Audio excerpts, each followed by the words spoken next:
మహాశివరాత్రి పర్వదినాన్ని పురస్కరించుకుని యనమల కుదురు గ్రామంలో నిర్వహించిన ప్రబల మహోత్సవం కన్నుల పండుగగా సాగింది. విద్యుత్ దీపాలు, రంగురంగుల కాగితాలతో శోభాయమానంగా అలంకరించిన భారీ ప్రభలు మహోత్సవంలో పాల్గొన్నాయి.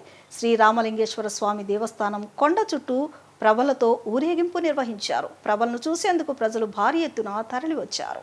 కృష్ణా జిల్లా పెనమలూరు నియోజకవర్గంలో యనమల కుదురు గ్రామం శ్రీ రామలింగేశ్వర స్వామివారి దేవస్థాన పరిసర ప్రాంతాలన్నీ ప్రబల మహోత్సవం చూసేందుకు తరలివచ్చిన భక్తులతో కిటకిటలాడాయి. ఆలయంలో స్వామివారిని దర్శించుకునేందుకు ప్రభలను చూసేందుకు వచ్చిన ప్రజలతో రోడ్లు కిక్కిరిసిపోయాయి. ఏ రోడ్లో చూసినా హరహర మహాదేవ శంభో శంకర అంటూ శివనామ స్మరణలతో ప్రతిధ్వనించాయి.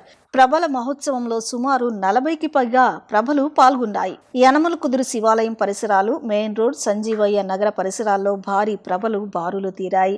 ప్రభలు ఏర్పాటు చేసిన వారు పూజలు చేసి కొబ్బరికాయలు కొట్టి క్రేన్ సహాయంతో ప్రభలను పైకి లేపి ప్రభలను ఎడ్లకు కట్టి ఊరేగింపుగా తీసుకువెళ్లారు.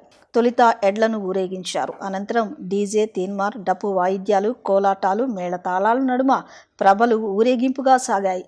విద్యుత్ దీప కాంతులతో మిరిమిట్లు గొలిపిన ప్రభలు ఒకదాని వెనుక మరొకటి బారులు తీరి ఊరేగింపులో పాల్గొన్నాయి. భారీ ప్రభలతో పాటు చిన్న ప్రభలను కూడా ఏర్పాటు చేశారు.